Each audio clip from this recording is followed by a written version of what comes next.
Citizens Advisory Committee to order at 6:01 p.m. The records show that's a minute earlier than last month.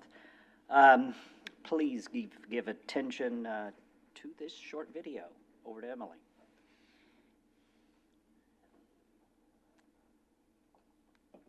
This meeting will be conducted as a Zoom webinar to allow for public participation and comments. The Contra Costa Transportation Authority does not condone hate speech in any form. We continually strive to make life better for all members of our community and create an atmosphere where everyone feels a sense of safety and belonging. We ask that anyone who wishes to speak does so with civility, respect, and kindness for others. Citizens will have 3 minutes to speak. It is requested that public speakers state their names and organizations, but providing such information is voluntary. Citizens participating in person wishing to speak should submit a public speaker card to the clerk. Citizens participating by Zoom wishing to speak should use the raise hand feature or dial *9 if participating via phone, and the chair or staff will call upon them at the appropriate time. Written public comments received in accordance with the teleconferencing special notice on the meeting agenda will be provided to the members. If authors of the written correspondence would like to speak, they should raise their hand in Zoom or submit a public speaker card, and the chair will call upon them at the appropriate time. All written correspondence received after that and during the meeting will be entered into the record. Thank you for participating in a meeting of the Contra Costa Transportation Authority. Thank you, Emily. Could you please conduct the roll? Member Ash? Present. Member Erickson? Present. Member Esquivel? Present. Member Esel-Sego? Present. Member James? Present. Member Saunders? Here. Member Shakarian? Present. Vice Chair Lovejoy? Present. Chair Carr? Present. All right, we do have a quorum with members Ajir, Bankert, Miller, Patel, Stark, and Wayne absent. Thank you again, Emily. Next item on the agenda is public comment. Emily, have we received any written public comments? We do not have any written public comments, and there are no hands raised. Okay, very good. Next item on the agenda is the consent calendar, which includes summary of actions from our last meeting of March 26th and acknowledgement of the member attendance log. Are there any changes or comments from the committee? Seeing none, Emily, have we received any written public comments? We did not receive any public comments, and we do not have any hands raised. Thank you. Okay, then I can ask for a motion to approve the consent calendar items. Anyone who feels so compelled, please do so. Vice Chair Lovejoy makes a motion. And I'll second it, Saunders. Thank you. Emily, please conduct a roll call vote. Member Ash? Abstain. Member Erickson? Aye. Member Esquivel? Yes. Member Esel-Sego? Aye. Member James? Aye. Member Saunders? Yes. Member Shakarian? Aye. Vice Chair Lovejoy? Aye. Chair Carr? Aye. All right, motion passes unanimously with Member Ash abstaining and members Ajir, Bankert, Miller, Patel, Stark, Wayne absent. And Emily, thanks again. We will now move to regular agenda items. We have two today. The first is an action to be introduced by Matt and presented by Ann James and Claire Voorhees. I hope I said that correctly. If I didn't, please correct me, and I apologize in advance. Thank you, Chair Carr. Matt Kelly, Principal Transportation Planner with the Authority. Just before we get to the Pleasant Hill checklist, just want to remind members, since we've had a little lull in the checklist submittals. We had a surge a few months ago, and you approved some checklists back late last year. Now we've got another surge going on, so you'll be seeing several more checklists. So just wanted to remind you, especially the new members, that this is where you have the opportunity to review each jurisdiction's Measure J GMP Growth Management Program compliance checklist. Generally, staff has reviewed them ahead of time, as we, discussed last month at in our bylaws discussion. So, we try and get them into shape for you, so they're presentable to you, but this is your opportunity to ask any further questions of city staff after they provide their presentation.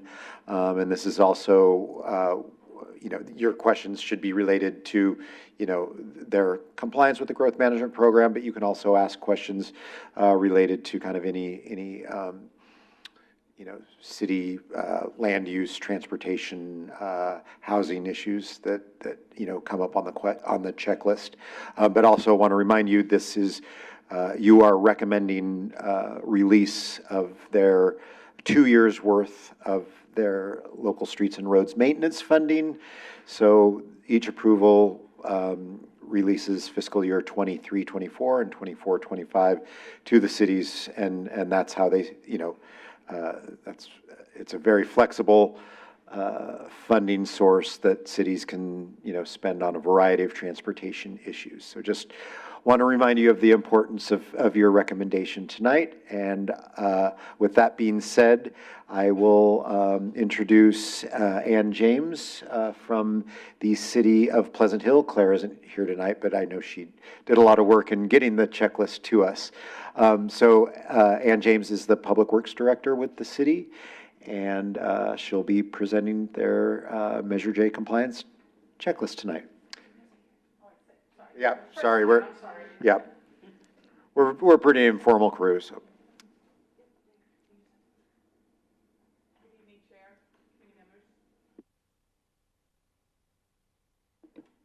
I'm so sorry. Good evening. My name is Ann James. I'm the Public Works Director for the City of Pleasant Hill.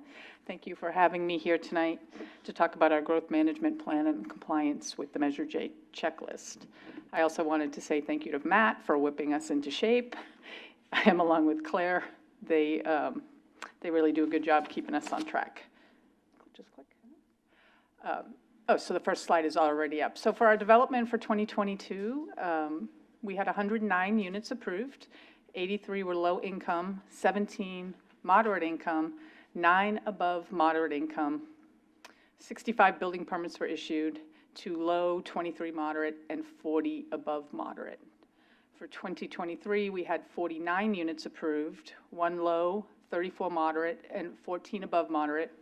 250 building permits were issued, 9 very low, 2 low, 40 moderate, 199 above moderate. You can see we're kind of coming out of COVID from 2022 to 2023, where our building permits did take a little jump up there. Nice to see. Oh, am I going backwards? Oh, there we go. So I know you guys saw this the last time we brought this forward. This was only in the development stage the last time we brought our checklist here. But this is the multifamily development at 85 Cleveland. It is complete. We issued the certificate of occupancy, and they are actually filling the building as we speak. 189 unit multifamily residential development.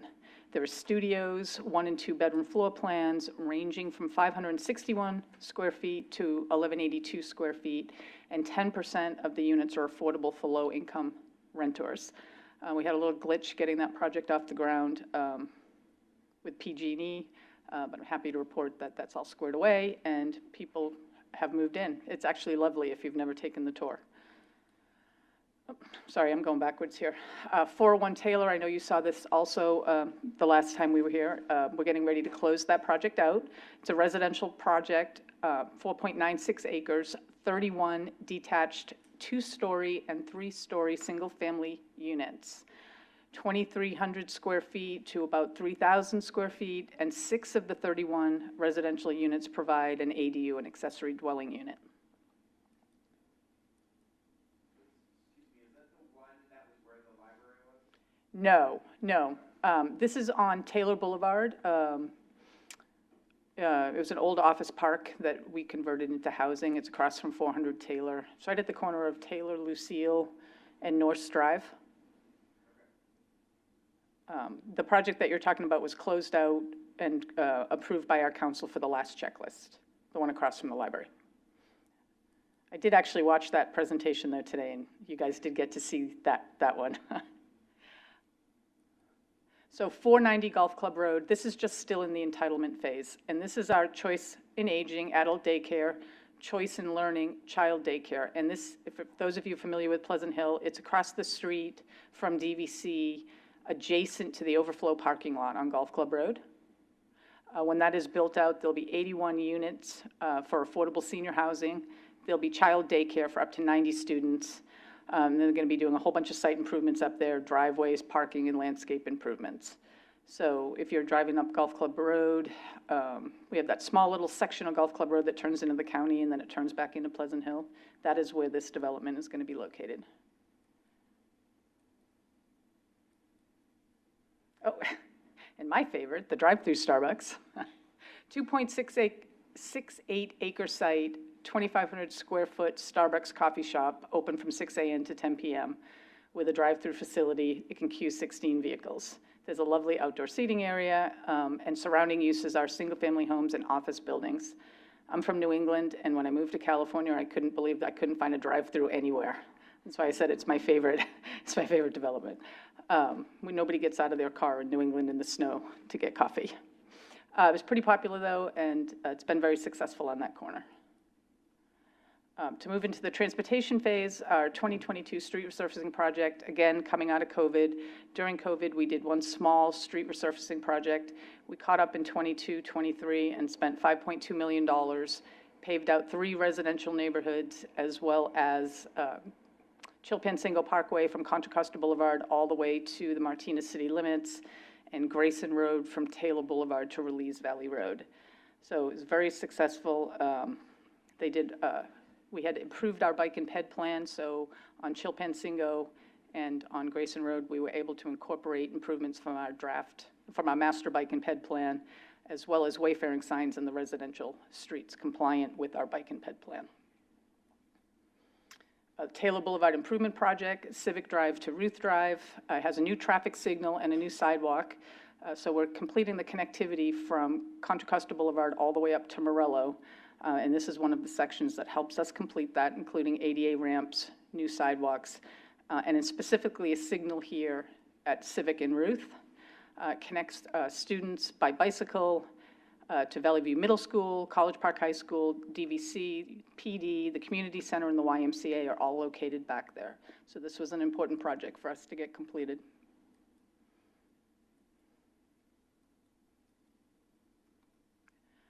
There's another successful project that we had in Pleasant Hill, and I don't believe that it was brought forward last time. An intersection and crosswalk improvement project. It was not part of our last CIP. It was a project that our council asked us to bring forward, and we used our Measure K funding to do it.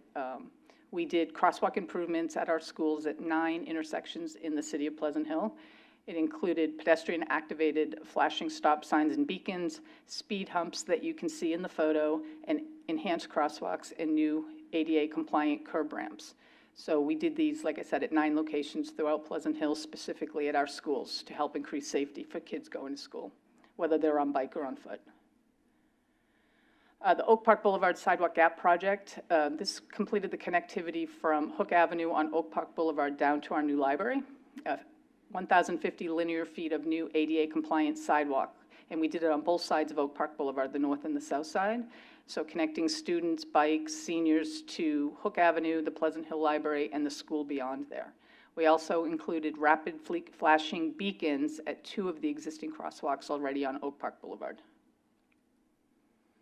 And anybody that's driven through Pleasant Hill, Taylor, Willow Pass, and CCB has seen this project. The Contra Costa Boulevard improvement project from Harriet Drive to Viking Drive. It was a complete streets project. We're in the final phases of that project. We're hoping to energize the signal on May 6th. So we had modifications in that intersection to the traffic signals, new geometry for bikes as well as pedestrians with wide multimodal sidewalks. We also are putting in a new signal at CCB and Allen Drive where the Starbucks is, on that corner, to help people get out of that neighborhood safely onto CCB. And traffic striping upgrades in compliance with our master bike and ped plan. We're also partnering with the City of Concord on this project, as 1/4 of that intersection is actually in the City of Concord limits.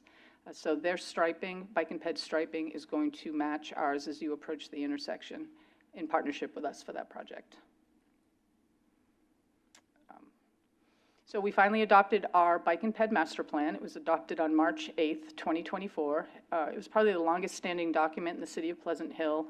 We started, and then we stopped, and then we started again, and then we stopped because we brought our new general plan forward before we had adopted the bike and ped master plan. So we actually stopped, incorporated all the information from the new general plan into the bike and ped plan. And then when we went to the Planning Commission, there was a large push for more public outreach. So we did a substantially more public outreach with our bike community in Pleasant Hill, brought it forward again to the Planning Commission, and then back to the City Council. And so it was adopted, like I said, on March 8th. So this is our policy and planning document for the build-out of our projects in Pleasant Hill that focus on expanding our active transportation. And our new capital improvement plan, the 24-29 capital improvement plan, was adopted on June 17th, 2024. Approximately $26.4 million to construct and maintain public works facilities. So funding sources are Measure K, which is our local sales tax, grant revenue, and local revenue. The maintenance and improvement program portion of the CIP includes traffic striping, creek maintenance, sidewalk maintenance, bridge maintenance, traffic calming, and the ADA improvement program. So we have one more year with that CIP. And the general plan was adopted May 18th, 2023. The planning, was a big lift for our planning division to get that done, lots of meetings. It's our long-range planning document to guide the decision-making and establishes the rules and standards for future developments in Pleasant Hill. So lots of exciting stuff happening. I'm happy to answer any questions that you might have.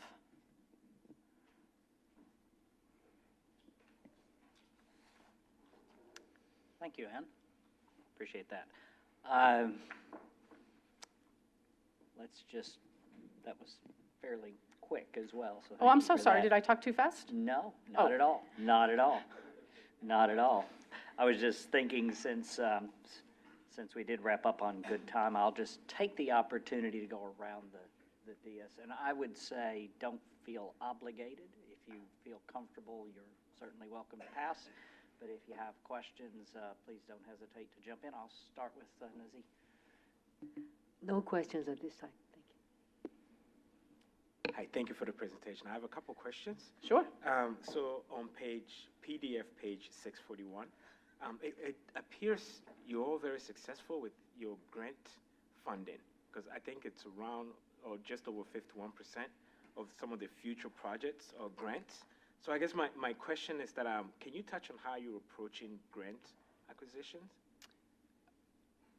We write the majority of our grants in-house. And if it is a specialized topic, we would hire an outside consultant to help us with the grant writing. But normally when we're talking about our CIP and what projects we're moving forward, like the Contra Costa Boulevard project, it's a bigger project than we have local funds for. So then we would back into what grant funds are available. So our first look is, what are we trying to achieve? And we have what are we trying to do at this intersection? Well, more safety for bikes, more safety for pedestrians. The alignment of that intersection was built in the 50s, right? Is there a better alignment that will serve all the people that use the road? And then we start focusing outward. How much do we think it's going to cost? What do we want to do? And what funds are available? But we do write most of our grants in-house, and then if we do need some augmentation, we would look outside of us to hire an outside consultant to help us. Okay, thank you. My other question is on the 20-year capital needs program. What assumptions are driving some of those? Like, for instance, I guess I'm trying to understand, is it like population growth, climate risk, deferred maintenance? I didn't hear the 20-year what program? Oh, yeah, your capital needs projection. Oh, so back in 2018, before COVID, the city, we did a 20-year storm drain master plan. We do our long-range street resurfacing plan with MTC. We did a 20-year building needs assessment. And now we have our bike and ped plan. So when we look at our long-range needs, we use those as our guides to carry those forward. So right now, we have a local sales tax, and our residents made it very clear they want sidewalks, they want bike and ped upgrades, they want storm drain infrastructure repairs, and they want their residential streets paved. So we look at all of that when we're deciding how we're moving forward. But to prioritize one project over the other, we would use those master studies that the city council approved. Okay. Did that answer your question? Kind of. Okay, I'm sorry. No, you're good. I guess I'm just trying to understand. So it sounds like, if I understood correctly, it sounds like it's been approved per se. For instance, like deterioration models, right? Like I guess I'm trying to understand, like, aging infrastructure versus like expanding multimodal access. Like you talked about prioritizing. Oh, So Okay, I get your question. So we also use our city council goals for how we prioritize projects. So we always, off to the side, always have maintenance projects ongoing, and then we look at our city council goals. So we know that we want to expand our bike network. So we're looking at long-term grants, long-term projects, partnering with the county to connect to their systems, and we're also at the same time moving those projects forward. So always looking at our maintenance to keep those systems going, and then looking at the city's long-term goals that we get directly from our council okay, to move those projects forward. that makes sense. Thank you. Thank you. A couple quick questions. So I may have misunderstood that Starbucks one. So there's a building on 2.7 acres, and is there going to be something else that goes on there, or is it all like parked like it looked like? It's a strip mall, so the Starbucks went, there used to be a restaurant on the corner where the Starbucks sits now, and it was, God, I've been in Pleasant Hill 20 years, I can't remember the name of the restaurant, but like an Applebee's. Okay. And then next to it, there's more stores. So they redeveloped the whole site, and the Starbucks went in the end. Okay, gotcha. Okay, all right. I thought that was a lot of space for a little Starbucks, but anyway. That'd be nice to have a nice big, no. And then one just kind of general question. I mean, the pictures of the sidewalks, you know, all the new striping and stuff, I think it looks very good. When you put in that 1,100 feet of sidewalk, are you seeing more usage? I mean, is that program creating, I mean, people want it, but are they using it? Can you measure that or not? The places that we're putting sidewalk in now are places that pedestrians are actively using. They're walking to our library, they're walking to their schools, they're walking to the downtown, they're walking to the community center. So yes, the project that we built at the Civic Ruth, we're connecting a whole neighborhood across Taylor Boulevard to the school, to the middle school, to the high school, to the community center. And yes, we get a significant amount of foot traffic walking down there because parking to get to those schools is so challenging. And is it like an observation or is it measured? We have not officially measured it, Okay, no. all right. It's right in front of my office though, so I And see you can the, see, see the okay. people. Anyway, I do like the improved, the crosswalks and that stuff. I think that's, as a driver, I think it really helps with the flashing lights and stuff, so thank you.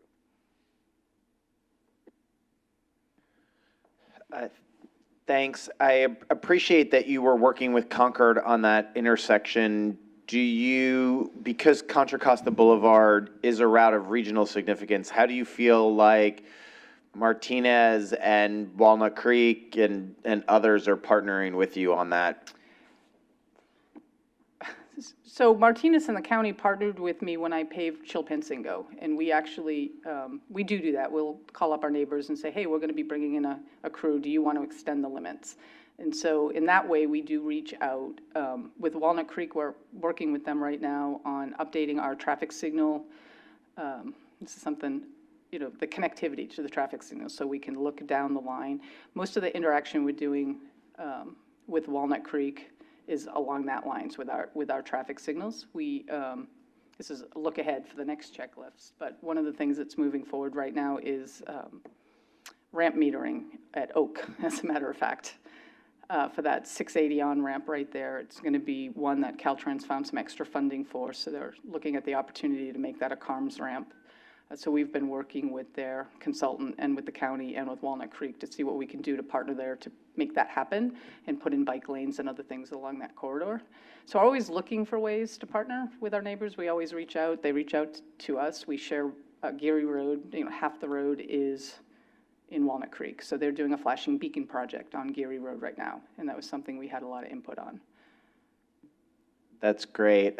I appreciate that. Not all of the other cities, I'll ask the other cities that question too later, but not all the cities have such a good answer on that.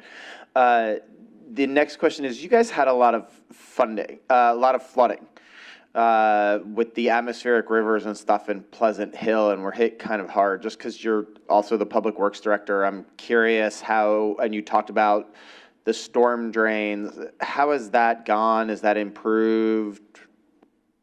Well, I will say it improved because we didn't have a 500-year storm this year, right? I mean, we have a long-standing joke in Pleasant Hill that flat drains eventually, right? And a lot of Pleasant Hill, especially south of Boyd, in between Boyd and Oak Park, was built when we were the county, and they have old corrugated metal storm drain pipes that run to the street and out to the creek. And when the creek is full, we all know the water is going to back up through the pipe into the street. And that still happens in some of our low-lying areas. Part of the reason we brought our storm drain master plan forward is to give us a priority for where are we going next. But one project that we do in Pleasant Hill, we call it our private to public storm drain program. And as we're going through our master plan to identify projects, we look at areas that are flooding, and if it's a private pipe, and by private, I mean it was built, 50, 60, 70 years ago, and there's a private pipe that runs from an inlet to the creek through these people's yards. We have a program where we will approach them and ask them for an easement and take over the maintenance of the pipe. We'll fix the pipe, we'll take over the maintenance of the pipe, as long as they're willing to give us an easement. So we've been very successful with that, moving slowly through these projects. I'll say our local sales measure helped a lot, because prior to our sales measure that we passed, we didn't really have the funding to do that type of storm drain upgrades. So this year, actually, we have 5 pipes, 2 in Poets Corner and 3 in Gregory Gardens, that we're going to be taking over as city infrastructure as part of that private to public. And yes, it has helped. It's made a significant difference in those neighborhoods. Awesome. And last question, you talked about the update to the general plan. How long did that take? Just curious. So I'm not a planner.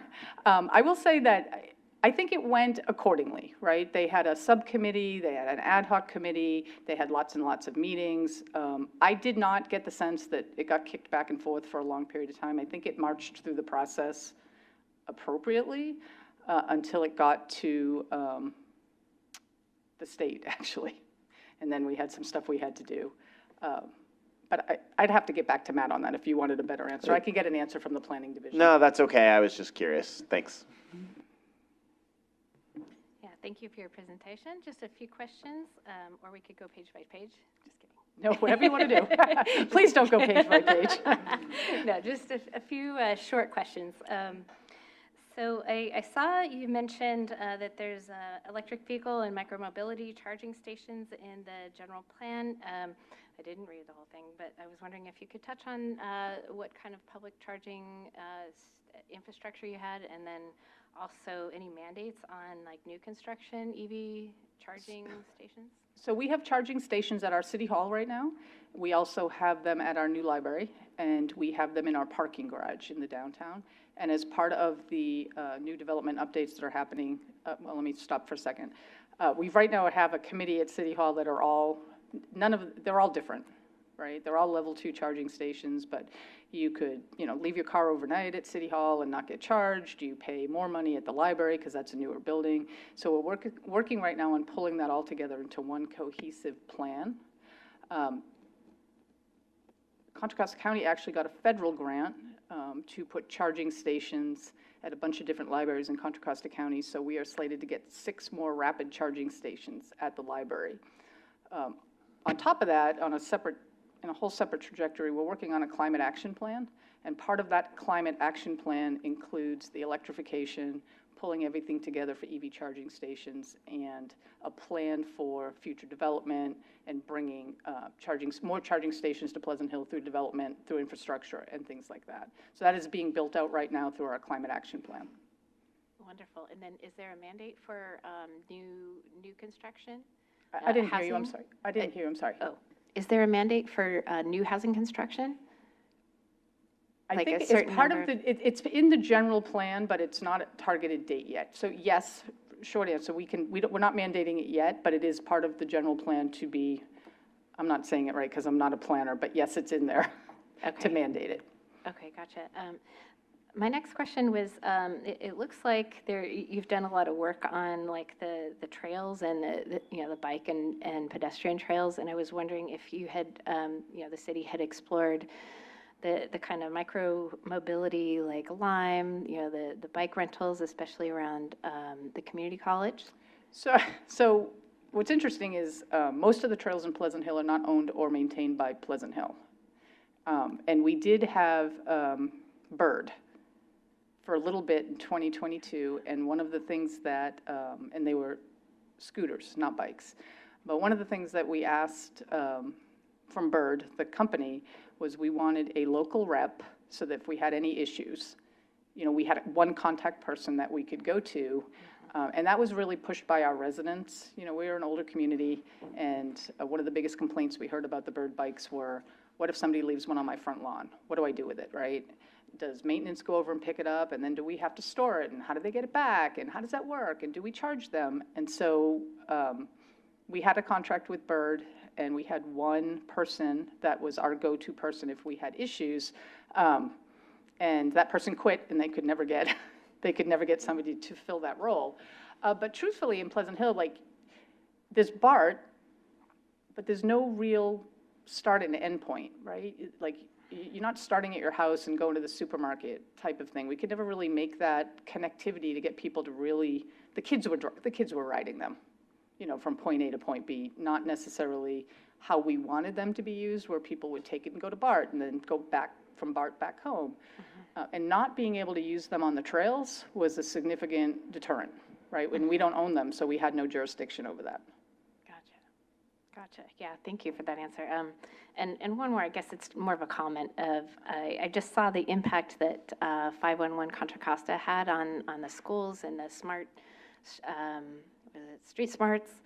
And it sounds like it's really making a big impact in getting students to school and back using, their bikes and walking. Yeah, there's been a applause huge for push that. at our elementary schools this year for all sorts of different bike activities. It's really great to see. Yeah, so applause for that. Yeah, Thank you. very well done. Rosa? Thank you for your presentation. Pleasant Hill is a beautiful city. And thank you for posting in the signage for Measure J in the report. Oh. Yes, so thank you for that. And just, I don't know, this is not part of the report, but I do like the trees in Pleasant Hill. Is there any plan for planting more and just keeping maintenance of public vegetation to keep the city beautiful? So we do in our tree ordinance, if you're a resident, you take a tree down, you have to plant back 2, right? They have that whole process. It's kind of a delicate, so we love trees in Pleasant Hill, and it's almost impossible to take them down, much to our residents' dismay when they want to build or add something. And it's interesting because as part of the climate action plan that we were just talking about, one of the things that the consultant had asked us was, and we were thinking of planting 800 trees in your open space. And I always feel like the no girl, right? Like our open space has just been redesignated into a high fire zone, right? So the residents that abut the open space are very upset, and there's a balance there, right? They don't want to see 800 more trees in a neighborhood that they're having a hard time getting insurance on. So I wouldn't say no, we're not going to, it's going to be this balance that they're working on through the climate action plan about planting more trees and where are they going to go and how are they going to go. But in general, if you were to take a tree down, if you wanted to put an addition on your house in Pleasant Hill and you were to take a tree down, you would have to get a permit, you'd have to get it approved, and then planting, there's a whole 2-to-1 ratio that you would have to put back. But we did just do a whole big project in the downtown Pleasant Hill and took out our dying pear trees and put in the Chinese pistache in their place. Did that answer your question?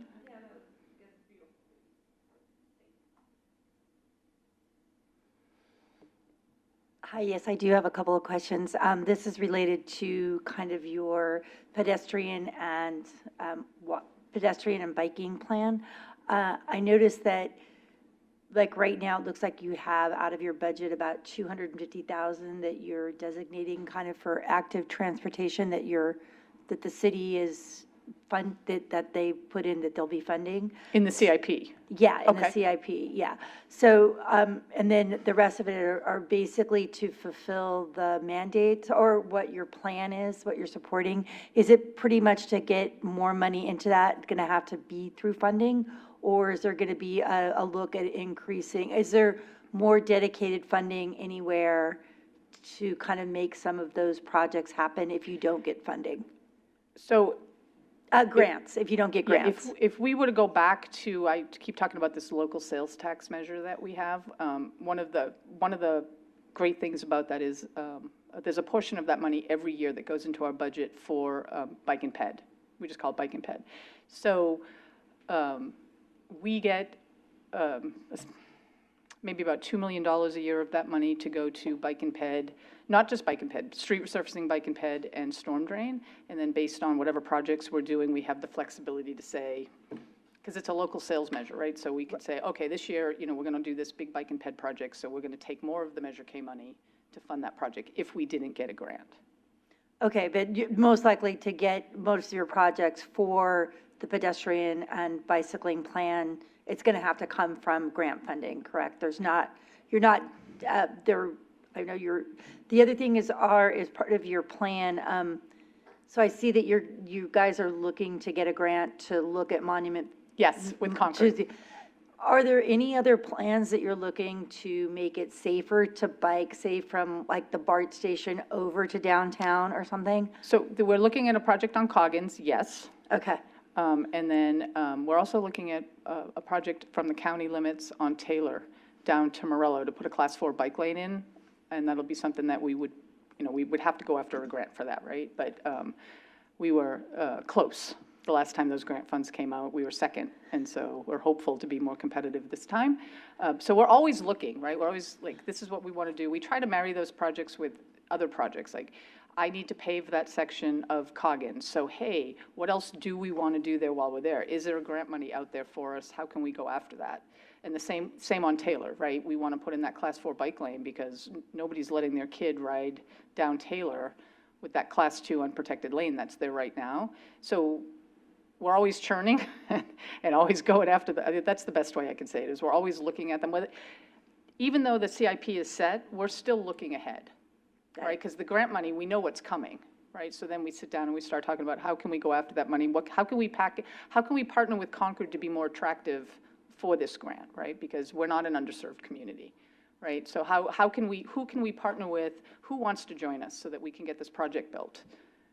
Yeah, because I just think as a bicyclist, the other thing I would just, as a request, is to consider putting in more bike racks in your downtown, because they really don't exist. So I'm going to share this with you, even though it's got nothing to do with this presentation. Yeah, I'm sorry. We talk about that all the time, like, where did those bike racks go? And that is because it's Vestar, it's the downtown. So we've been leaning on them, like, where are the bike racks? Bring the bike racks back. Everybody wants, because it's actually their property. Okay. Right, but I promise you, we're leaning on them. Thank you. Hi, thank you for your presentation. I guess I'll start with a comment, which is that I really appreciated how in Pleasant Hill you've done a lot of work around not just like paving the roads, but obviously putting in like the flashing beacon projects, expanding the sidewalks, and really focusing on making it safer and more accessible for both pedestrians and bikers and other people traveling. So ideally, every city would do that. So it's great to see that Pleasant Hill is doing a lot of work in that area. I wanted to ask, you mentioned that you got a lot of public input about what types of projects to prioritize. Can you share a little bit more about, I think you mentioned it when member Essel Sego was asking a question related to this. But I was curious, like, if you could share maybe like what that public input looked like. Was it workshops that the city led, or was it shared in other ways? I think what I said was when we did the bike and ped plan, we brought it back to the public after it went to the planning commission. And they gave us a lot of input on what they wanted to see in our bike and ped plan to add to it, to make it more robust. When we bring our CIP so when we went out for our sales measure, we did a full outreach. What do our residents want? They did surveys, they had public meetings, they did grassroots, door-to-door knocking, right, to pass the sales tax measure. And what came out of that was residents wanted their residential streets paved, not just the arterials and collectors. They wanted their storm drain infrastructure upgraded. They wanted more sidewalks. They wanted more bike and peds. So our council, it's a general sales tax, right? They can spend it really on whatever they want, but they've been true to that ever since that measure was put in place, that money consistently every year is spent on what our residents voted for that general sales tax. So once we have that, this is what we're spending it on, then we use those documents that I told you, the storm drain master plan. We have an ADA compliant plan on our website, for how we build out sidewalks, what comes next, how do we prioritize sidewalks, when do the ADA ramps go in, and the same for street resurfacing, right? So we're equitable across the board. We follow those unless there's an emergency, and I always tell this to people, unless there's, something implodes and we have to swing left, right? Or, for example, we're successful in getting a huge grant and we want to build out Contra Costa Boulevard. We might stop. And our resources don't just mean money, it's also staff, right? How much staff do we have to build these projects? But we're always focusing on what did our residents ask us to do with this Measure K money? Did that answer your question? It does. Okay. I was also curious, when was Measure K passed? It was 2017. Okay, got it. Yeah, so we got a little more time with that. Yeah. How long is that, a 10-year It's, plan? Or? I think it goes to 2030, 15 years, I think. Okay. No, wait a minute. It passed in 2017. I think it's good till 2036. Good amount of time. Yeah, so, but no, I mean, it's been very successful in helping us build our infrastructure, not just storm drains, but, the bike and ped money, sidewalk money. Those are things that typically we wouldn't have a lot of general fund money. It'd take us a long time to do a gap fill project if we didn't get a grant. So now we're really able to focus in on where's our next spot that we're going to. Got it. Thank you. And then I have one other question. So you've shared a lot about kind of the different variables that allowed Pleasant Hill to implement these different projects, like the grants, partnering with other nearby cities. Is there anything else that you would highlight as like a strategy or a best practice that's helped Pleasant Hill in terms of implementing all these different improvements? I actually think we have a great team, and so well before we start our CIP and we start setting our projects, we are already looking ahead. So our CIP doesn't expire till 2026, and we're already starting to think about what's coming next. What are we going to do? And so I think bringing them all together, hearing everybody's ideas, hearing everything that we've got going on, and then, like I said, we expand out. Where's the grant money? What's the next project? What are our city, and believe me, our council is very vocal. Hey, we would love to see this, right? Okay, how can we make that happen? I'd love to see this, like that monument project. We really want to move forward with that. So we're always looking behind the scenes, like how can we make that happen? So I think a lot of it is networking. A lot of it is reaching out to other cities. Hey, what are you guys doing? What worked for you over there? How did you make that happen? And just staying really open to new ideas and new feedback. Great, thank you. Again, Ann, an excellent presentation. Lots of good questions from members already. So my only question, I'm curious about the ADUs. You mentioned the single-family development where you mentioned 6 of them. Are they ADU ready, or were they built? No, they were with an built. ADU already part of the property? Yes, they were built. Okay. And was that a tactic to get more moderate low income as Yes. part of that development? Yes, to try to do that. And you mentioned Pleasant Hill's an older community. I think I recall seeing in the checklist documentation that there's been quite a bit of activity in Pleasant Hill with ADUs. Since COVID, we've seen when I say an older community, our demographic for a long time was old, not young families moving in. But with the ADUs, with all the new apartments, all the new housing, schools in our neighborhood, we're starting to see that trend to a younger demographic, which is revitalizing, right? Absolutely. And then I'm wondering, does it even create the opportunity for the current owner to move to the ADU and the younger generation to take the main home that Well, again, I'm someone moving had over lived into, in? So it's fascinating to Yeah. see how much of that. I have a lot of friends, so that's what they're saying. We're going to build an ADU on our lot and move into the ADU and let the kids have the house. Right. Right? I mean, That was all from me. Thank you. Emily, any written public comments? We did not receive any public comments, and there are no hands raised. Okay, thank you. And so that takes us to the place where we can ask for a motion to recommend the growth management plan checklist that has been overviewed here today. We don't have a Pleasant Hill member, do we? We do not. Okay, so I'll move. You're as close as they get. Lovejoy will second. Thank you, members Ash and Lovejoy. I think we can take a vote. Member Ash? Aye. Member Erickson? Aye. Member Esquivel? Member S.L. Sego? Aye. Member James? Aye. Member Saunders? Aye. Member Shakaren? Aye. Member Vice Chair Lovejoy? Aye. Chair Carr? Aye. Right, motion passes unanimously with members Ajir, Banker, Miller, Patel, Stark, and Wayne absent. And Mr. Chair, if I may, thank you for your time, but if also you can mention to your city clerk and maybe your mayor that we would love to have a good, solid person, only good, solid people, join us on this committee representing Pleasant Hill. That would be awesome.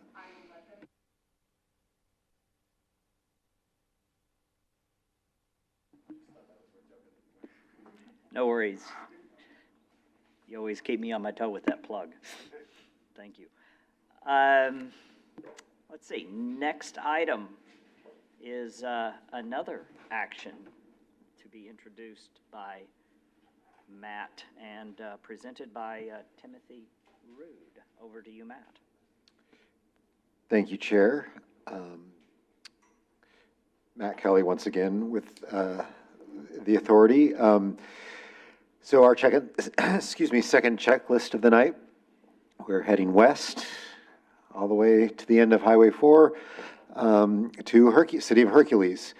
I'm just going to hand it over. I'll introduce our presenters. We have Tim Rude on the planning side and Jeff Brown on the engineering public works side. And I'm just going to turn it over to them and let them present their checklist. Tim? Members, thank you. How do I advance the slides? Click. Okay. So as Matt said, I'm joined here by our acting Public Works Director, Jeff Brown. During the reporting period of 22-23, we had a bit of a post-COVID lull in development in Hercules, but we did have some major developments approved, including the Franklin Canyon Golf Course and Recreational Vehicle Resort and Campground, which will replace much of the golf course with a RV and tent bungalow resort. It was approved back in 2021. Has not yet begun construction. And the traffic impact analysis was done by Abrams Associates according to CCTA, West County Action Plan, and local guidelines, and determined that the project would not cause significant impacts in the study area and no off-site vehicular traffic mitigations would be required. And our single-family subdivision, Owl Ranch by D.R. Horton, is now under construction, and the first 4 homes have just finalized their building permits. So very excited about that. If you're ever up in Hercules, stop in and visit the sales center. This is probably the last single-family residential subdivision in Hercules. It was a former horse ranch on about a 7.4-acre parcel. Now 40 single-family lots. And again, with a transportation impact analysis prepared according to guidelines and a less than significant impact under CEQA. And beyond that, we had 3 ADUs in 2022 received building permits and certificates of occupancy, and then another 3 receiving building permits in 2023. We do have now certified and adopted housing element that includes a program to publicize and encourage homeowners to consider building ADUs. And we've also provided a process for ADU plan pre-approval in accordance with SB 743, if I got that right. That's not right, that's the VMT one. But another Senate bill that requires us to have an ADU pre-approval process is now in place in partnership with our friends at the County Department of Conservation and Development, which acts as our building official and permitting authority.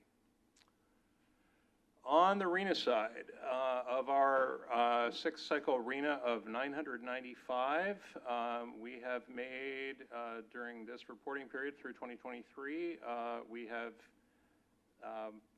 had 3 above moderate units, which were those ADUs. So as I said, this was really kind of a low point. We had about 1,000 units of multifamily entitled just prior to the pandemic. One of them even got 550 units all the way through building plan review, but was unable to obtain financing due to rising construction costs, rising interest rates, and a general softening in prevailing rents in West County just made the multifamily project infeasible. That developer and many of our other developers are now pivoting to attached single family or townhouse products or low-rise garden apartments. So we now have 650 units of housing under review as of today. So again, during the reporting period, we were at kind of a low, but the next time we come to see you, hopefully we'll have several hundred units more gotten through the pipeline. And on the program and policy side, the general plan safety element was adopted in 2021. We are currently in the adoption phase of our updated local hazard mitigation plan, so that will be adopted as part of the safety element. That's on the council's agenda in May. And then I won't read all of these, but you can see we have our STMP program and mitigation fees. 5-year CIP was adopted with the budget last June, and we're now currently working on the next iteration of that. Growth management element of the general plan was adopted back in 2013. I said I wouldn't read them all, but here I go. No changes to urban limit line, complete streets, et cetera. The exciting news on the planning front is that this summer we will be posting a request for proposals for a comprehensive general plan update, the first since 1998. So our general plan land use, circulation, open space and conservation, noise, and economic development elements all date back to the 90s. So we will be looking to bring those into the 21st century. And as part of the update of the circulation element, we'll be taking a fresh look at opportunities for multimodal transportation around the city.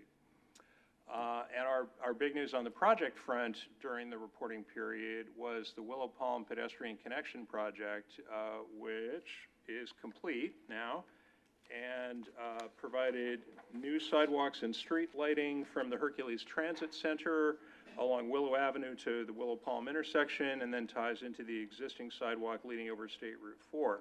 So this is one of the critical gaps in our pedestrian network connecting the eastern neighborhoods of Hercules to the transit center. So that was about a $1.48 million project that used Measure J funds and posted signs accordingly. I think we had about 480,000 for Measure J, if I'm not mistaken. And that concludes my presentation. So Jeff and I would be happy to try to take any questions. Thank you. Excellent. Thanks, Timothy, and thanks, Jeff, for being on standby if needed. Let's seek comments from members. I will swing to my right this time and start with Rosa for any questions or comments you may have. Yes, welcome, Hercules. So I do have 2 questions. The first one is rail, and the second one's, I heard water. You didn't mention it, but so do you mind talking more about the rail project? Yeah, it didn't really affect our checklist this year, but we continue to aggressively pursue grant funding to complete the design of the intermodal station. So we, as members doubtless know, we have We have been approved as a candidate station on the Capital Corridor by the Capital Corridor Joint Powers Authority, and for over 20 years, the city has been working on making that a reality. We've spent about almost $50 million on infrastructure improvements, creating a roadway, open space and trails and sewer infrastructure to open up that area for development. So the Hercules Hub, as it's now known, is the planned rail station and potential future ferry service. So I'll come back to ferry in a minute. The current cost of the train station is about $110 million. And the cost of completing the design in accordance with federal standards and updating the environmental documentation, which goes back to 2010, is just about a $10 million project. So we are currently working on getting enough funding together to complete the design work and make the rail station project more shovel-ready. We did receive a $2.4 million TIRCIP grant. Matt might have to help me on this. Transit and Intercity Rail Capital Program through the State Transportation Authority. We then applied for a Federal Railroad Administration grant that was not successful. We did also get an $850,000 Community Benefit Fund grant through Congressman Garamendi's office. So long story short, we're $3 to $4 million into our $10 million design project that will make us eligible for the $100 million capital project. On the ferry side, we participated in a joint ferry feasibility study with WIDA and 4 other cities along the northern waterfront. And we're pleased that the service vision for WIDA includes a service between Hercules and San Francisco. The emerging shallow draft ferry technologies that are out there will be absolutely critical in making ferry service a reality in Hercules because a conventional ferry would require over a mile of dredging just to get out to the channel where it's deep enough. And in today's environmental climate, that's just not ever going to happen. But if you ever get up to Lake Tahoe, there is an experimental hydrofoil ferry now that Tahoe Transit is using to provide, or will be using to provide service across the lake. It looks like a shiny VW bus that rises up out of the water on skids. It's quite a thing. So that's an example of the kind of smaller shallow draft ferries. So yes, the Hercules Hub is really the centerpiece of our vision for the future of Hercules. Our residents keep asking when they're going to see it. Thank you. And just it maybe also not just limited to San Francisco, but also Hercules to Silicon Valley, Hercules to Oakland, or is it just limited? Well, the service vision that we'd established was just looking at Hercules to San Francisco. Certainly, once the facility was there, there could be other options. Do you think that people from outer 80s will stop by Hercules Hub and commute from there inland? Well, the Hercules Hub intercepts a lot of folks who might be headed to various places. Like if you're going from Vallejo to San Jose, for example, you would drive to the hub and hop on Capital Corridor and get there. So it kind of intercepts some folks who would otherwise have to drive way out of direction to Fairfield Sassoon, to get on a Capital train or even Martinez. That's my personal goal. Thank you very much. Yeah. Member Erickson? I was just wondering, I was looking through, reviewing your report. Could you just report a little bit about what your plans are? I saw that some of your active transportation plans. Well, the city doesn't have an active transportation plan. We have the general plan circulation element that was adopted in 2018. So the city has never done a bike ped plan or an active transportation plan or a climate action plan. With the city's governance and fiscal crisis in the late aughts, the long-range planning function, was not able to advance in many important respects. So that, a climate action plan, there are a lot of other follow-up actions, new zoning districts. Once we get the general plan done, which will be a 2.5 to 3 year process, then a lot of these other plans will likely follow. Just so follow up, so then basically you're looking at having those plans, start planning those in about a 5-year window? I think that would be about the soonest, probably, that it could happen, yeah. I mean, we use the capital improvement program, which Jeff can speak more about, to kind of, establish the immediate priority projects, but it's those longer-term projects that are, challenging to keep alive sometimes. Member Stark? Member Jansen? James? Thank you for your presentation. I just have one question related to the ADUs. So Yeah. I know in some cities, they have really loosened up the restrictions to make it easier for people to build ADUs. And I was curious if that's happening in Hercules right now, or if you foresee more ADUs being built within the city. Well, as I mentioned, we have a program to kind of publicize and encourage them. We don't really have formal incentives to do it the way that some other cities do. We aren't able to, financially, we aren't able to provide grants to our residents, to put in an ADU. The fee, for the most part, there are no planning fees because they're typically ministerially approved. So, depending if they meet all the state standards, then they would just go straight to a building permit. So in that sense, state law makes it pretty streamlined already. Thank you. And as a follow-up, I think in the slide, it showed that there were 3, I think, that were built last, was it 2023? In the reporting period, yeah. Yes. Do you know, has that been the largest quantity kind of leading up until that year? Or? I've only been with the city since '22, so yeah, I think that's probably fairly typical. The backyards in Hercules are not as large as in some other communities, so, and we also have a lot of topography, so it's many of our lots aren't especially well suited for an ADU, but we had an Abodu unit go in on a flat lot, that was easily accessible, and we've had some custom-built ADUs, I believe. Thank you. Member Shakiran? Thank you for your presentation. I just have one question. Back to the Hercules Hub project. How big is that project, and did this require a study, like a traffic study or some kind of a circulation element? Yeah, the project was extensively studied and has full federal and state environmental clearance. There was a combined CEQA and NEPA process back in 2010. Wow. So that included ridership, traffic studies, and all of that. Currently, to make the project eligible for capital funding, we would need to kind of refresh the federal environmental documentation. So that's kind of part of the work plan for the station design. So this lag from 2010 till now, was that due to funding limitations or? Funding, schedule? staffing, Staffing. The city had a financial and governance crisis that resulted in the city manager being fired and the entire council being recalled, and 40% of the staff being laid off. So, in the decade and a half since then, the city's really been in recovery mode in many important ways. So it's coming up, huh? All right. Thank you. Yeah. I suspect Member Esolsego may have a question or two.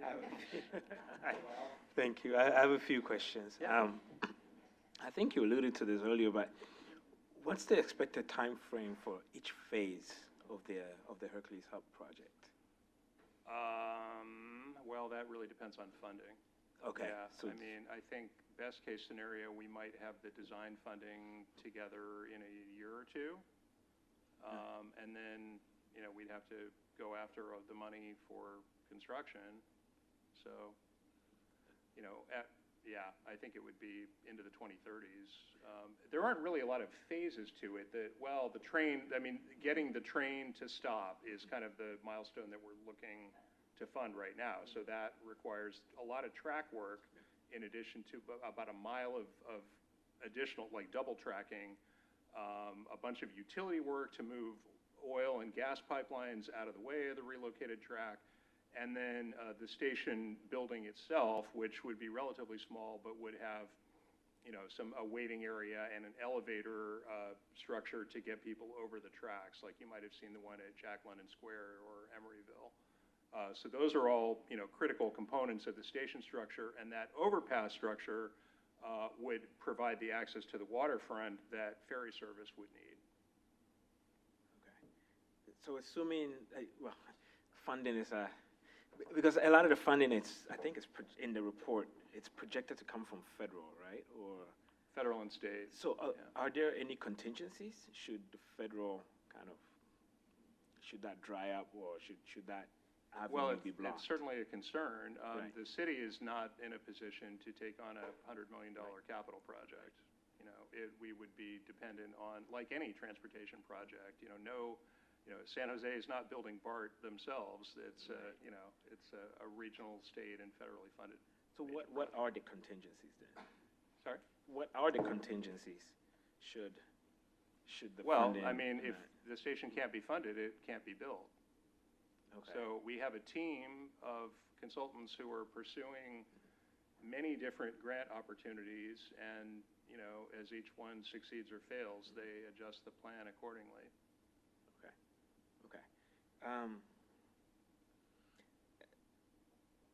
Other questions. So I think and I think we've heard presentations on this, on the first and last mile pertaining to the hub. Maybe if you could go into it a little bit. Sure. Well, I mean, I think the connections to the hub will be studied more during the period when the design is actually funded. So that would kind of be the next milestone. We're certainly open to all of those. None of the micro-mobility providers, to my knowledge, are currently operating anywhere in West County. But, we hope that by the time the hub becomes a reality, that more of them will be. Okay. Kind of now moving on to the RV project. I think that's really interesting.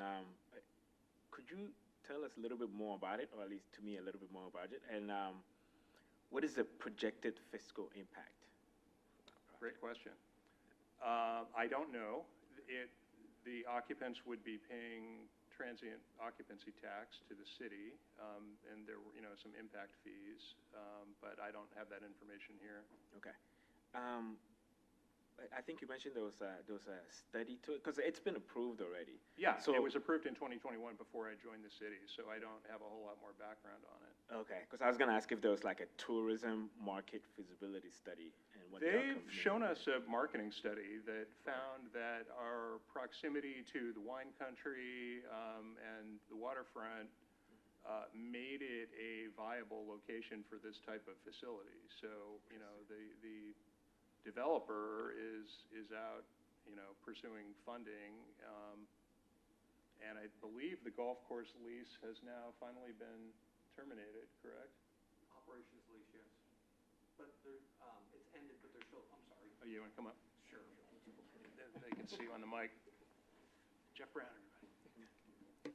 Yeah, Jeff Brown, I'm interim public works director. The golf course lease has ended, but they have actually been working on extensions to keep the golf course running till they can, till they break ground on the actual development.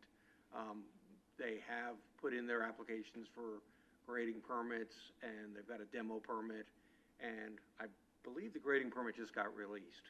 So we're assuming that they will be coming forward. They were about ready to break ground last year, but didn't get things taken care of before weather got here, which is why when I say about the extensions, they've, the golf course is still there, so why not run it? Okay.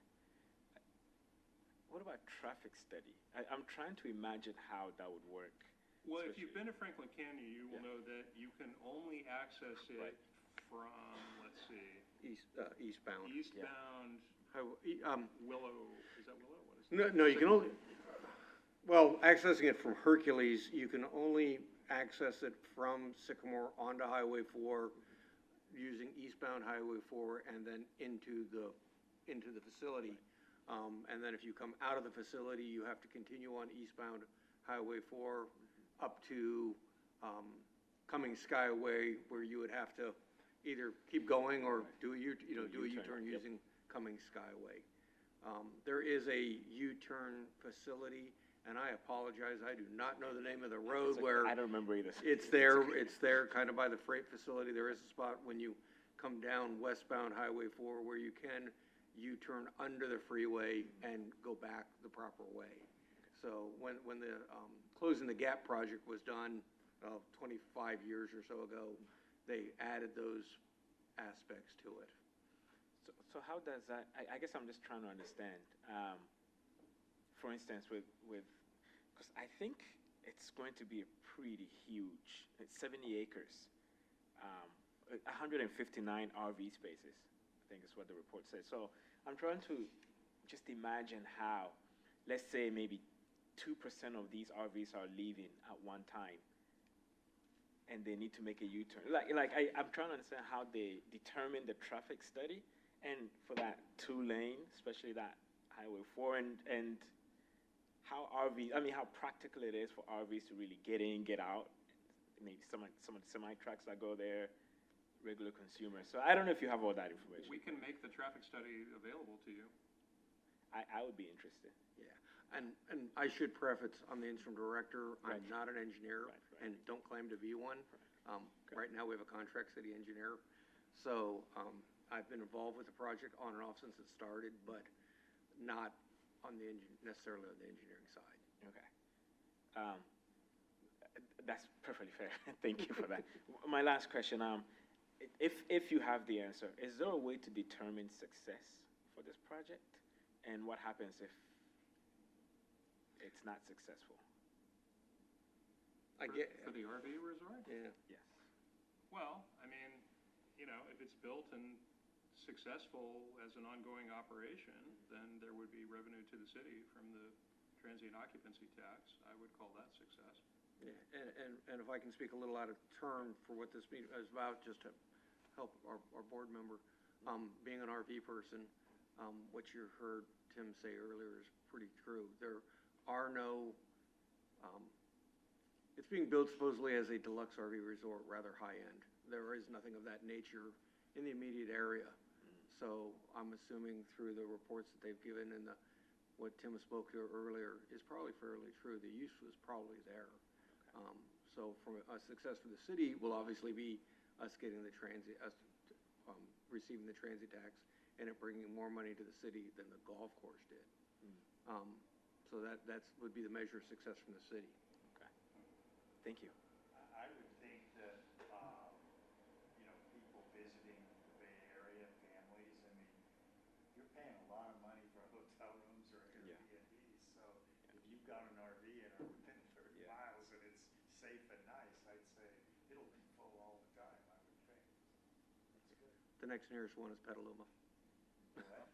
Petaluma Yeah. is the next nearest park. Can you go back to the RENA slide, where you show, so, I mean, I'll accept that it was sort of an interim period, and so we're not gonna belabor it, but those are pretty low numbers. Yeah. So, I mean, are you seeing resistance? I mean, what's really going on Yeah, there? no, as I mentioned, we had 1,000 units approved of multifamily, and 550 of them in 3 different buildings went all the way crazy. through building plan check. They were ready to pull a building permit, and they tried for 2 years throughout 22, 23, and 23, 24 to get financing for it. But, the 2 multifamily buildings that were completed, one got converted to workforce housing, the other one was sitting at about 60% occupancy. So lenders would look at that and say, why should we finance another 500 units when you've got, a third of your building that's there sitting empty? So what I'm hearing from every developer is that attached single family or low-rise walk-up multifamily is what they can get financing for now. So our challenge is that our housing sites from the housing element are being,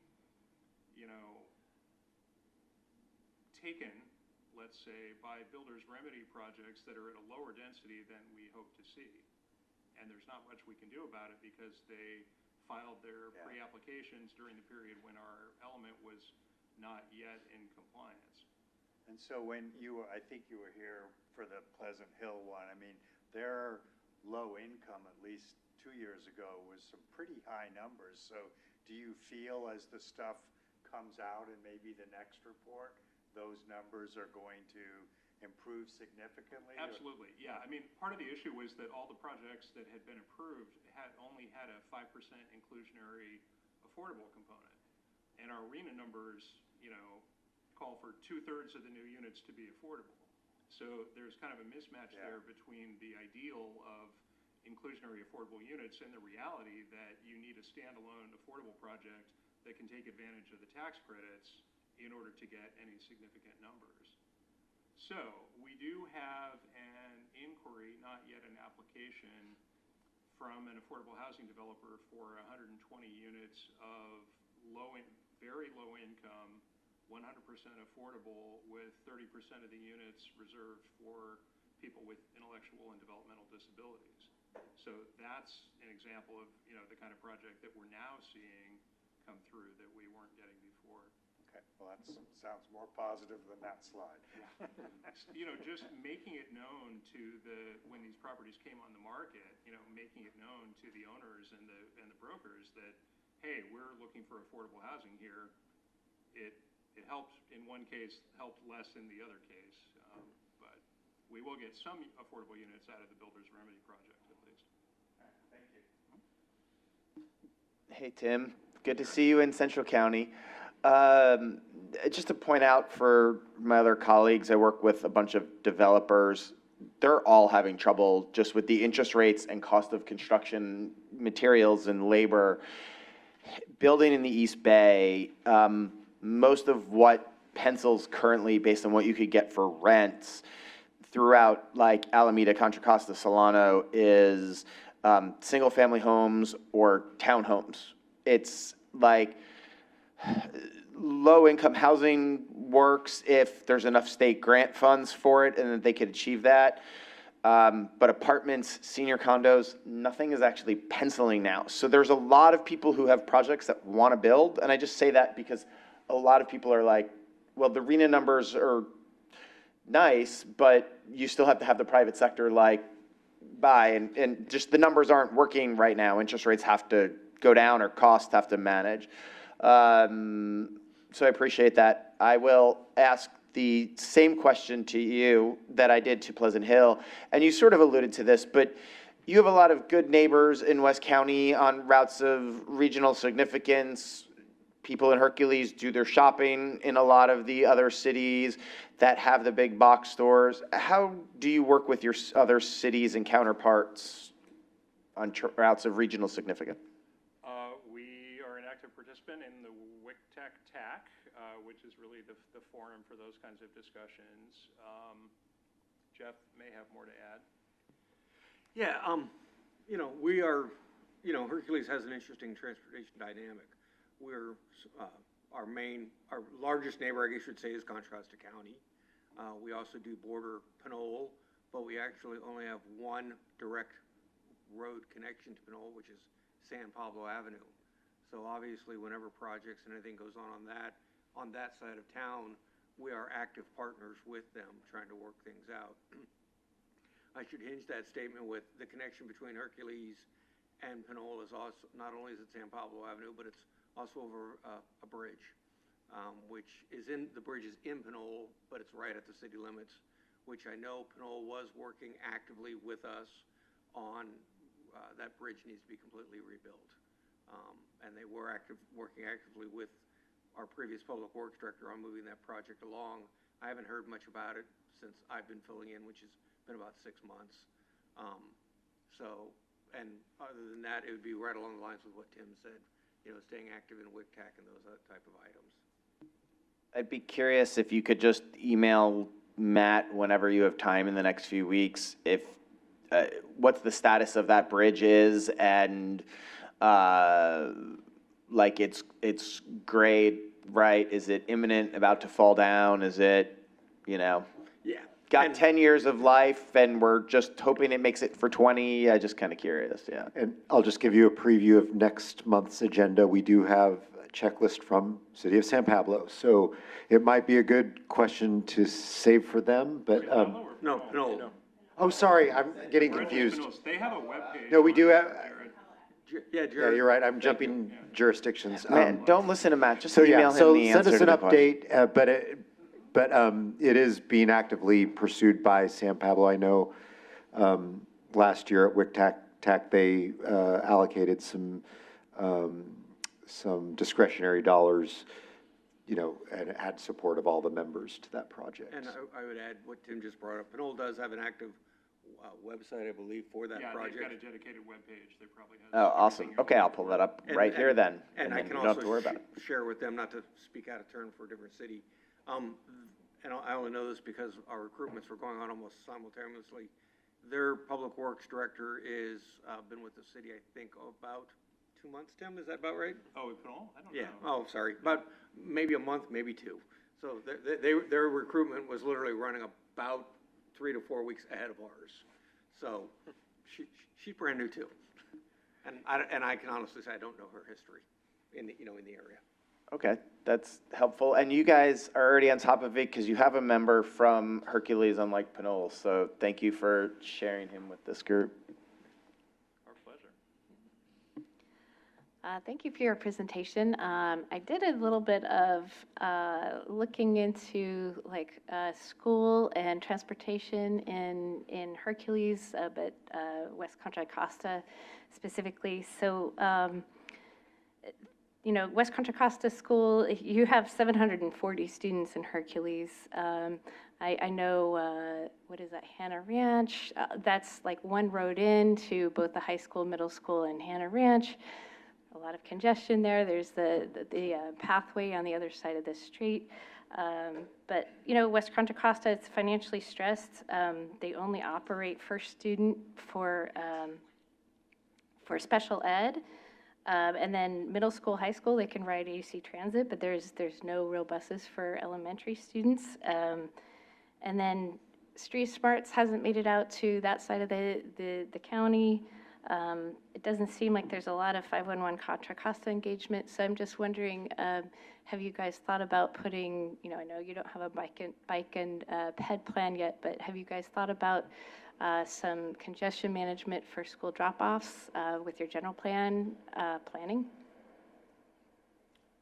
We haven't even issued the RFP for the general plan yet, so that's a great suggestion. Yep. I will also say that one challenge we face is that Hercules is divided by both the I-80 and the SR4 freeways. All of our schools, all 3 elementary schools, middle school, and the high school are all east of 80. And most of our new growth areas are west of 80 out on the waterfront. So there's a critical gap in the bike ped network along Sycamore Avenue between Willow, is that Willow? Yeah. But, I do this every time. Alongside Creekside Center, basically where the Home Depot is. So we have a project developed to add buffered bike lanes and an off-street pathway. I think I showed this last time. There's kind of this mound of dirt under the freeway that people climb over on foot, and you see them doing it every day. It's really unsafe. There's no buffer, and we have developed a project to create a pedestrian pathway through there. We this year got a $350,000 Surface Highway Improvement Program grant. Got it right? We got a SHIP grant. That will make a big dent in the $1.7 million cost of that project. We were not successful with an OBAG 3 grant for the same project a couple years ago. So we'll just keep trying because it's on all the networks. It's on the Regional Active Transportation Network. It's a critical link in our routes to school. So that's yes. I think I like the idea about staging drop-off in collaboration with. I think they do a lot of that already, and I think our rec director probably knows more about it because the rec center is immediately across the street from the high school. But great suggestion, and I'd like to see down the road safe routes to school bike ped plan be developed that could help inform our CIP in the future. Yeah, and then just a quick note on the West Contra Costa Unified School District. A lot of the other school districts have like a free pass to class programs and some of the other 511 Contra Costa programs listed on their website, so that might be something you might want to push on them. Thank you. And thanks again for the presentation. You took the question I had prior to the start and you tackled it head on, which was kind of what was going on with the significant dip in housing, and you reinforced that with the answer to Member Saunders. The discussion led me to one other question. I recall this from 2 years ago when you presented, that you're quite constrained in and out, limited access points. We're starting to think about emergency planning. Is that there's some particular concerns in that emergency evacuation space? If I'm not mistaken, isn't the county pursuing a countywide evacuation plan? Yeah, CCTA received a grant from Caltrans to conduct that, so we're. Raised our hand and said we want to. So just. I believe your vice mayor is very interested in that project. We have, we have the network that we have, so, there are only exactly so many ways in and out, but I think taking a look at the management of the system, during an event would be really important. Yeah, just connecting those dots, because it sounds like there's a particularly urgent need, perhaps, in an area that's so constrained within egress access, ingress options. If I can share, Tim hit it right on the head. There are many trails and EVAs that go out of Hercules. They're not highly spoke of or highly known of other than to the people who need them, like fire. There are fire trails that go out the backside of Refugio Valley Road. There are fire trails that tie on to the bay trails up on top of the hills that go up off Turquoise. And there's a few others too. And again, there are fire trails or maintenance trails for cell towers, things of that nature that are used as EVAs. But putting them together in a network, as they spoke of, is probably that piece that is missing. Another thing I didn't mention was that in 2024, the city completed and adopted its first park and recreation facilities master plan, which also looked at open space and trails and highlighted the connector I just mentioned and another piece of the Bay Trail out at the waterfront as being kind of high priority links in our trail network. I got it. So nothing Waze would recommend as a route day to day, but you got some aces up your sleeve should, heaven forbid, that ever be needed. Yeah, I guess the only other thing I have were a couple of just random thoughts. It sounds like you could have a great extreme golf opportunity if you let some of the grading work start and let the golf course continue to operate. That could be, you could maybe sell that as a real novel approach. And the other one that's probably equally as abstract, but perhaps a little more relevant, is I think about what we're spending on high-speed rail, and there's a lot of practical things we could be doing with that in this state, like a station at Hercules that would be users at the door right away, and it just that's well beyond the scope of us, but it just strikes me that maybe we've got some opportunities if we ever change direction at the state level with that, a lot of those funding sources. Yeah, absolutely. And the MTC Transit-Oriented Communities Policy, to which we're also subject, gives us points for doing a station access gap analysis. So that's something we'll be looking to squeeze into our circulation element update so that we can get at least that part of it done. Excellent. Well, thanks again to both of you. Emily, any written comments on this item? We did not receive any public comments, and there are no hands raised. Okay, excellent. So, do I have a motion, and we know who gets to make the motion if he so chooses? Yes. Do I have a motion to recommend the GMP motion. checklist? Yeah. Duly noted. Member Esselsago from the City of Hercules. Do I have a second? Second. Second from Mr. Ash. Emily, please conduct a roll call vote. Aye. Member Erickson? Aye. Member Member Esquivel? Yes. Member Esselsago? Member James? Aye. Member Saunders? Aye. Member Shakarian? Aye. Member Stark? Aye. Vice Chair Lovejoy? Aye. Chair Carr? Aye. Aye. Motion passes unanimously with members Ajir, Bankert, Miller, Patel, and Wayne absent.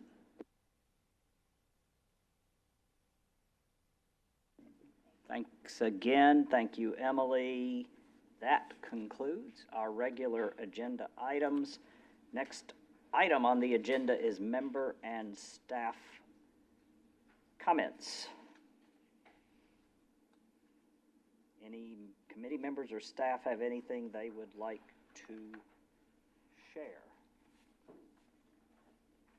Emily, do we have any items? We do not have anything to share at this time. I don't know, Matt, if we want to work it offline. There were two or three items from last meeting when we had bylaws around interest of board for us to present and attendance at meetings. I don't know how you want to handle those now or later or next meeting or. Yeah, so I've started putting together a list of potential projects and efforts that, of interest, that could be of interest to this committee, that I think was one of the requests from the bylaws discussion. I didn't just want to send them out to you without having to be able to discuss it. So I was looking for an opportunity to squeeze it in, and I never know when to do that when we've got checklists on the agenda, because I never know how much time will be available, but I'll try and throw it on next month, and if we run out of time, we can, we can punt it. But I think it's something that, even if we don't have time to discuss it, it's something you guys could take a look at. But I do want to bring that conversation back as soon as we can. Very good. And we had also discussed, and maybe anyone can chime in. I don't think it's necessary to chime in just now, but we had talked about us attending either other advisory committees, board meetings, bringing back any key findings from those. So just to keep that active and in our top of mind. Yeah, I can raise my hand to attending the PCC meeting, which is tomorrow. So I'll be the first to sign up. That should be a fun one tomorrow. PCC's parking? Paratransit Coordinating Committee. Thanks. Thank you, Vice Chair. I did have a question about attendance at meetings. Oh, no, what did you mean by that? And your question is? What did you mean by attendance at meetings? Oh, you're asking me. Oh, I thought you said you had a question. Yeah, well, we talked at the last meeting about could members attend either in person or virtually a board meeting of the CCTA. Like the bike one. Or the bike committee, and report back to the group, hey, here's what's buzzing at the board level, or here's what's buzzing on the bicycle committee, or paratransit, and just sort of broaden out our understanding of some of the other areas of expertise, or our board authority. Okay, thank you. Biking. So I do have another question too. This is more for my general information. I was curious if there's maybe a presentation, or if you could direct me into information of like the big grants that sort of the funding agencies that we talk about. I know that you have a lot of projects and you're looking at funding, and they all talk about grant funding. And then the other one is, just as a personal note, I'm on the traffic safety committee for Orinda. And one of the things we were looking at is how to get more support, like students out of cars to get to school. And it was mentioning about 511 Contra Costa as an example. So I would love to have like resources that are available to help with active transportation and alternatives and things that, that I could take back to the committee and to discuss and say, just ideas of what other cities are doing. Does that make sense? So transportation, grant funding, and then also other local agencies and how they can assist communities in being more active transportation. I think I may know what Christie's going to say, but I think, yeah, we definitely have 511 Contra Costa on our list of future agenda items, and that is I think, a really good one to share. We have them come back every few years to this group because I think they're already working with a lot of the communities, so they probably already have a lot of those tools or ways of creating safety and getting folks out of their cars to get to school. Christy, feel free. That's exactly what I was going to say. And, you read my mind. Yeah, so I definitely want to get them back in here. And in terms of the grants, did you just want kind of an overview of what grants are currently available, or what grants that CCTA generally applies for, or kind of all that? Yeah, or, I mean, or if you could just shoot, share where I can find that information. you know, So that we- you don't necessarily have to present on it, Oh, but, we do have a standing item at our technical coordinating committee meeting, which is another meeting you can watch. And it is about grants. So it's all the open grants, filing dates, all that kind of stuff. So we'll and send that if out to there's you. anything else that's like similar to 511 Contra Costa, that's kind of like the go-to for helping, communities get more. That's, okay. And Matt, you would know better, but staff at the cities are all in coordinating groups where they learn about all these grant opportunities. It's not like one city doesn't necessarily have that information and another city is on top of it. One city might be better at writing them and might have more bandwidth and staff than a smaller city may, but they're all, a lot of these Safe Routes to School grants as an example, there's a lot of them and they all know it, right, Matt? They don't necessarily have the resources to, fill out good applications. We try to support them on that, but yeah. Matt, sorry, one question. When are the TCC meetings, the technical? They are the third Thursday at 2:30 PM. Here, in this room? In this room, and virtual as well. You can tune in live or watch the recorded. Okay, is the schedule on the website? It was included in your packet. Okay. The 2025 schedule is there. Oh, it's in there, okay. Yeah, we added that at the request of the committee so you could see all the meetings. That's kind of one follow-up from the bylaws discussion. And we can attend the meeting, right? As a- just as a member? Yep.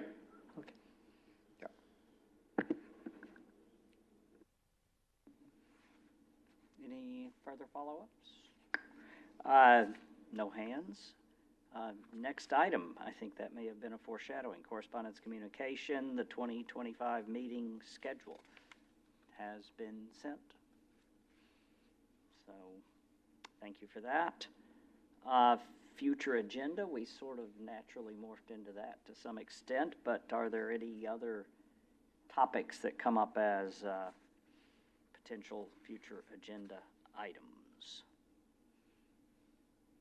There's always that appendix at the end of our package, if I remember correctly. You Yeah, can scan that. I'd be glad to give the PCC Paratransit Coordinating Committee just a brief update on what happens tomorrow in the next meeting. And I don't think we include that in the agenda. It just, if you have something prepared and you just can present it during the member comments. I have a question, I guess, for Matt. So it came up yesterday, the letter that we had wanted about the Capitol Corridor in support. Did that ever get approved by the main board? I know there were some questions. You might have missed. I missed it, okay. You missed the memo, because it went to the board, they loved your comments, they loved your direction, they supported it, we sent the letter, and then, last month, we announced that Capitol Corridor had completely overhauled their fare program, and at the same time, they increased fares on longer trips, they reduced fares on shorter trips. In my mind, they responded exactly to our comments, and for the Martinez to Richmond trip, I believe they reduced it by $3 each way. Awesome. Sorry So- I missed last month, too. I was gonna say, Two you out of missed- 3 sick kids, but I know that was something we were working on for a while. And so I really appreciate everybody, our chair and staff and the board for that support. And the board, I said this last month, but the board, we announced it at the board meeting, and they were extremely surprised and happy to hear that and wanted you guys to know that that they appreciate what this group is doing, and they want you to continue that type of proactive activity. As our Brits would say, they were well chuffed about it. Yes, right.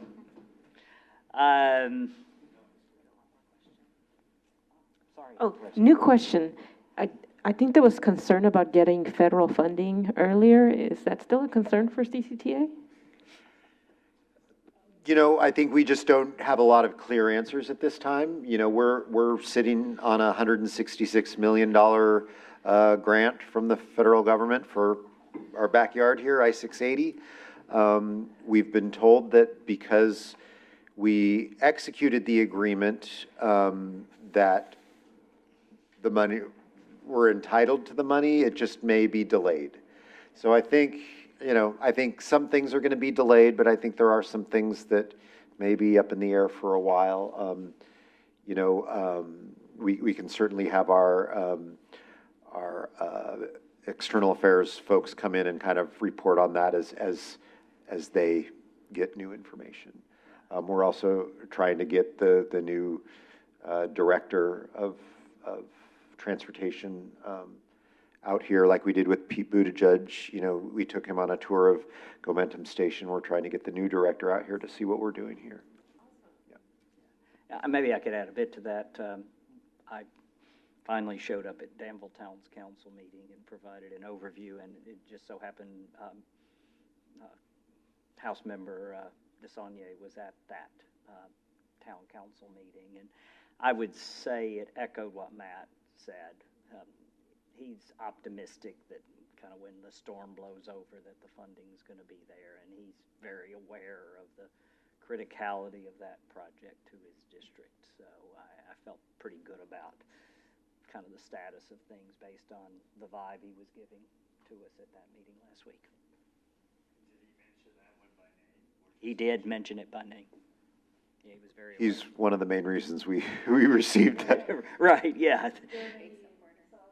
Both of them really teamed up to help us with that. Yes, absolutely. Plus a great application. Of course it was. Okay, I think that brings us to adjournment, May 28th meeting. That one's on. No issues with conflicts or anything? Yeah, it should be May 28th as scheduled. That's the next scheduled meeting. Right. So that will be the Wednesday after Memorial Day, and there's a 5th Wednesday in the month of April, so that'll be 5 weeks from today, since today is the 23rd. So an extra week between time, an extra week to catch your breath before the next checklist. So that concludes our meeting, adjourning early at 7:43.